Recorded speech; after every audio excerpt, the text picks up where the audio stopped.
Hello everyone, welcome back to the Yarnspirations YouTube page. Hello! Today we are going to be talking about the granny square blanket from our Bernat beginner program. And to remind you, we have two different versions of this blanket in the same pattern.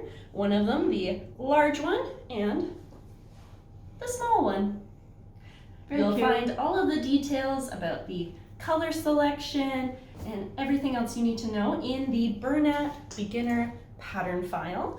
But we thought we would do a little more in-depth tutorial for you today to really go through the nitty-gritty details of how to make a granny square, how to attach the granny squares, and anything else you might need to know when making your blanket. Awesome, let's get to it. Alrighty, so starting out, I'm just going to go through a couple of the materials that you need to create your very own granny square blanket. So the most important, your crochet hook. For the blanket yarn, we need the 8mm crochet hook. You'll also need a tape measure,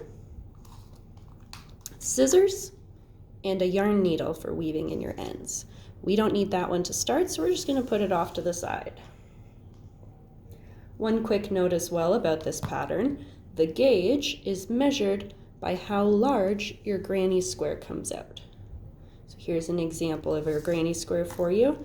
To measure that, you will just take your tape measure, lay it all the way across, and you'll see exactly how close you are to the gauge that's quoted in the pattern. You'll notice in other patterns like the headband and the scarf that the gauge is measured by stitches and rows as opposed to the entire motif. So keep an eye out for that if you're working on those other patterns. An excellent point, Emily. Thank you. I am going to be showing you today all of the steps you need to make your own granny square. So that is the basis of this entire blanket. And then from there, I'll show you how to attach those granny squares together using the flat slip stitch method. In the pattern, you will see a chart for both the small and large blankets that dictate what colors to use in which squares. Today, I'm going to be starting with Blanket Bright in bright pink. So the first thing you need to do is create a slip knot to put onto your needle. The best way I can describe that is you want to fold your yarn into a loop.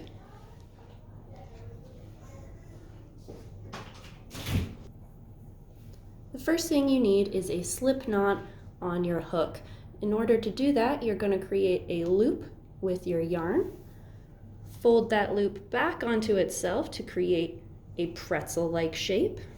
And then making sure you're not pulling on the tail, but the long end that's still attached to your yarn. You want to pull that through the pretzel and then tug both ends to tighten the knot. Then when you insert your hook into that loop you've just made and pull your working yarn, it'll tighten right up around the hook for you. It's just like magic. Just like magic. I like that whole pretzel sort of analogy. That's different to how I was taught, so that's a great way to look at it. It's just what it reminds me of when you look at the shape of it. Absolutely. Yeah. So from here, we are going to start with a chain, and then we are going to join that chain into a loop, and that's where we're going to work our first round of stitches. So first we need to chain 6. You're just going to yarn over and pull that yarn right through the loop that's already on your hook, and that's your first chain. We're going to repeat that 5 more times. It's number 3, number 4, number 5, and number 6. One thing to note, do not count the loop that's on your hook as a chain or the slip knot at the very beginning. So you'll see the sort of V shape that the chains make it a little bit easier to count. We're then going to slip stitch into the first chain that we made. So insert your hook into your first chain. You'll see how that creates a sort of U shape. Then you will yarn over and you're going to pull that through both the the first chain and the loop that's on your hook. 1 and 2. And now you've got a ring to start your first round. After we have our ring in place, we're going to do our starting chain. So in this case, we will also be chaining 6. The first 3 of those chains will count as 1 double crochet, and the remaining 3 will be the 3 chain space that's going to create our corner. So again, yarn over and pull through 6 times. So that is the height of 1 double crochet, is 3 chains, and then the next 3, 1, 2, 3, will create our corner. From here, all of our remaining stitches in this round are going to be worked directly into the loop that we made with our first chains.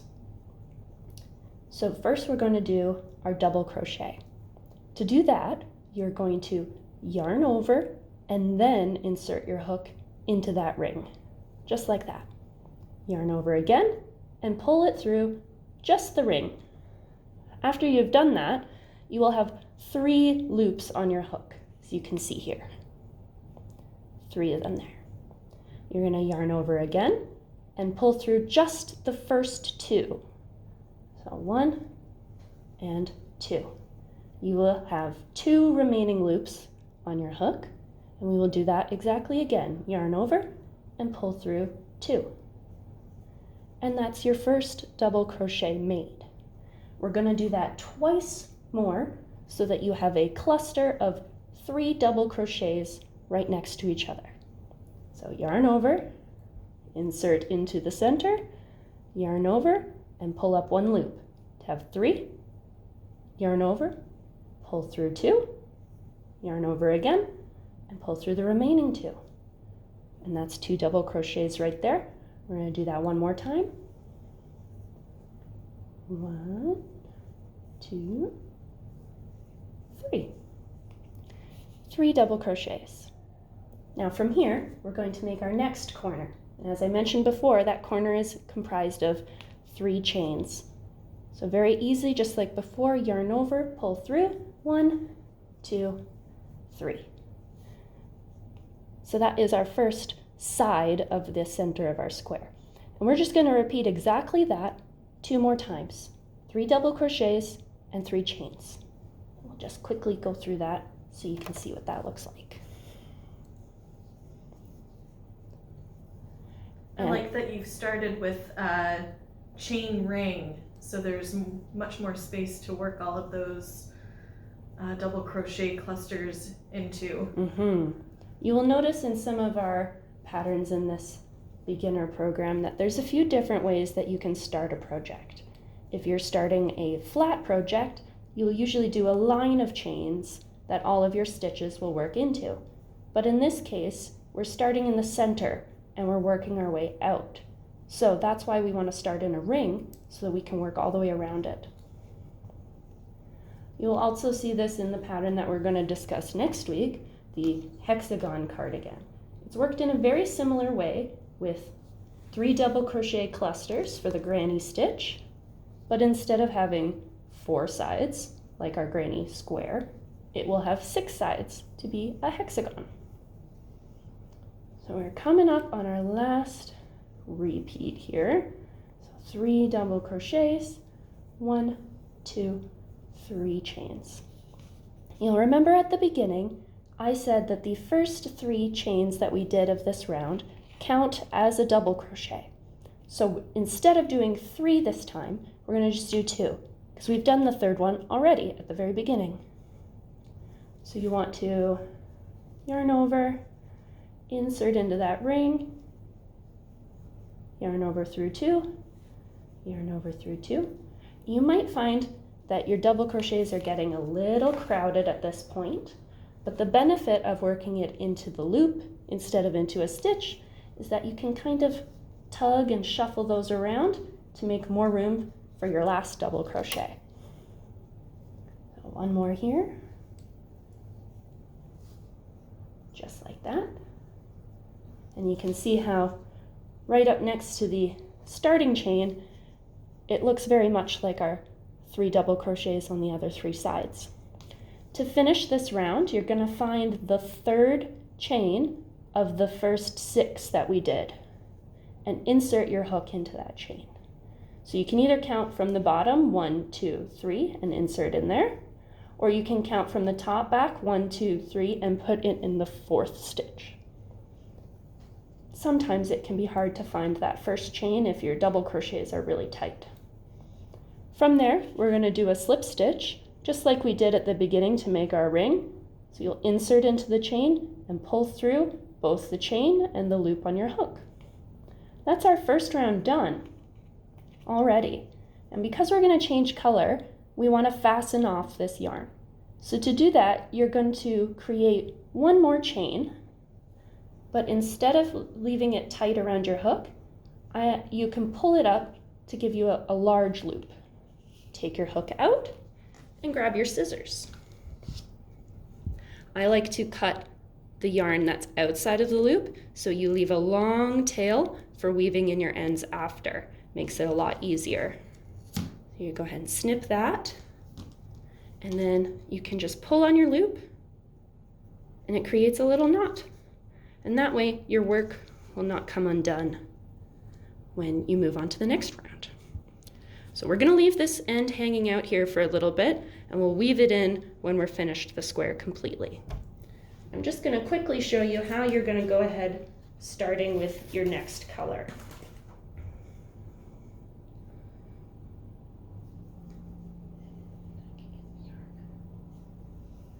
So for our second color, we're going to use this lovely gold color. Similar to the first round, we need to start with a slip knot on our hook. So again, make your pretzel shape and pull your working yarn through it to create a loop. Insert your hook and pull your working yarn tight to tighten that around your hook. You'll also see you're going to have a tail at this point too with the new color. All of those tails will get woven in at the very end. To start our next round, you're going to pick any of our 3 chain spaces in the corners, and you're going to create a slip stitch into that space. So just like before, you're going to insert the hook into the space, not into the chain. You're going to yarn over and pull through the space as well as the loop that's on your hook. And this round is going to start exactly the same as the last one. We're going to chain 6 as our first DC and our chain 3 space, and we're going to do 3 double crochets in the same space that we just started in. And this is going to be the start of our corners. 1, 2, and 3. Now, because we need this round to be bigger than the previous round, we're not going to jump right in to the next corner. First, we're going to make a chain 1. This chain 1 space is going to be where 3 double crochets are worked in the 3rd round. So we're going to jump over these 3 and go into our next corner space. Here we're going to do 3 double crochets, and then we're going to make another chain 3 for the corner of this round, and then 3 more double crochets in the exact same space.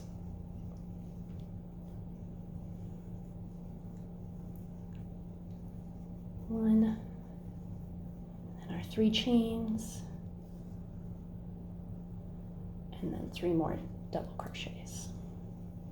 So you can already see how this one starts to look a little different than the previous round.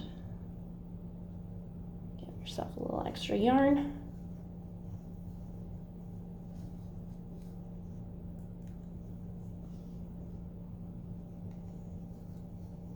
One, 2, and 3. So looking at this here, you can see this first edge has 2 granny square or granny stitch clusters. Each edge will have 2, one in this corner and one in the next corner. And if you look at the first round, each side of the square has only one cluster. That can help you keep track of your rounds. So you're going to continue in this way. You're going to chain one and then do your corner stitch, chain one, corner stitch, chain one, corner stitch. I'm going to show you a completed square to give you an idea of what that will look like. So you can see here, 2 clusters in each corner. The chain 3s are underneath the 3rd round.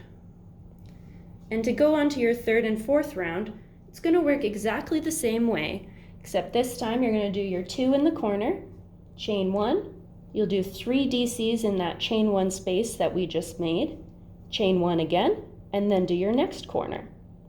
Now, our 4th round is going to be the same color as our 3rd round. So instead of fastening off, you're going to just slip stitch into that chain 3 space and start exactly like the previous rounds with a chain 6 and then going into your granny clusters. And in theory, you can make a whole blanket just like this, getting bigger and bigger and bigger each round. For this particular blanket, it's composed of many different granny squares, all of the same size. And the best way that I have found to attach the squares together isn't actually sewing, it's crocheting them together. So a moment ago I taught you about the slip stitch. This is called a flat slip stitch seam, which makes exactly what it sounds like. You're going to use your slip stitches to attach 2 squares together. So I have another square here. I'm just going to show you these 2 side by side. And you can see these 2 have done in the same colors, like the baby blanket is just alternating between 2 different colors in the center, but the large size blanket has 5 or 6 different colors that you use to create a more random color effect. So you can feel free to experiment with your color choices, or you can use the ones that are detailed in the pattern. Now, when you look at the edge of your square, or the tops of your stitches, you'll notice that they make a V shape, very similar to the chains that we started with. And there is one line on the top and one line on the back. That's very important for this technique because we are only going to be stitching into the back loops. I'm going to just shuffle these up so you can see the start of this corner. That's where we're going to begin with our seaming. So I've already got a portion of the light color yarn with a slip knot on my hook. For this technique, you want your working yarn underneath your squares, or also known as the wrong side. If you need any clarification about what is the right side and the wrong side, you can click on the links that are provided in the pattern text. Looking at your corners here, you'll see 1, 2, 3 chain stitches. You want to find the second one, or the one that's in the middle. And you're going to insert your hook into just the back loop of that chain. So you can see my slip knot and one of the chains on my hook. Looking at the second square, we're going to find that same chain, the second one of the chain 3. And we are also going to insert our hook into that, going to the back loop. So the 2 loops that will be closest to each other when you have your squares side by side. From here, poking your hook from the front to the back is where we're going to grab, I have to make sure that my working yarn is underneath the squares for this technique. You're going to yarn over with your working yarn and pull that through the chain on the one square, the chain on the second square, and the loop that's on your hook. So 1, 2, and 3. It sometimes is easier to do it as I just showed, where you pull through each one individually. Just make sure that you don't yarn over before you do that. You only want to pull through one loop through all 3 of those. Then we're going to find our next chain, insert into the back loop there, and on the opposite square, just the same way, like so. So there are 3 loops on your hook. Yarn over again, and pull through all 3. And this is where taking your time with this can be good too, so that you really know you're putting your hook and loops in the right spots. Then we will reach our first double crochet. The top of the double crochet also has that V shape, so we're going to insert into the back loop of the double crochet and the double crochet on the second square. Again, just like before, there are 3 loops on the hook. Yarn over and pull through all 3. Once you get a couple of these slip stitches done, it's going to be a lot smoother because these squares are already partially attached, so they won't be able to move around too much on you. You're going to do that all the way across to the top, and then you'll fasten off as I showed before. I'm just going to show you the finished baby blanket so that you get an idea of what that technique will look like when you're all done.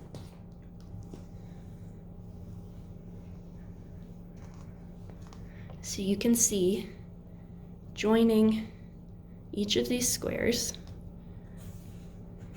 is some slip stitches. It's a little bit bright to see on the white, but you can, oh, there we go. At this angle, you can see those slip stitches going all the way down to the corner. Very nice. I love that joining technique. It's one of my favorites. And the easiest way when you're creating multiple squares to attach is to attach 1 to 2 and then make a strip all the way across of all the squares that are going along. And then when you have all your strips complete, then you can do the slip stitching horizontally across the entire strip. And that's a little bit more efficient way of working that seaming technique. And then the final portion of this pattern is the border.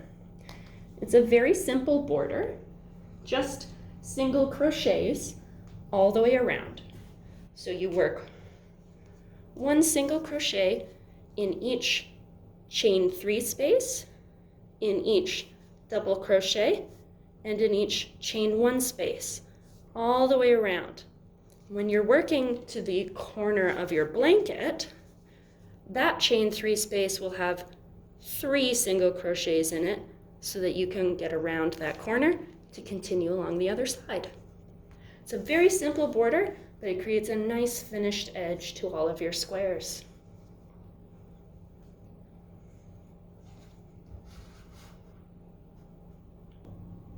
And there you have it. You've got your very own granny square Bernat blanket.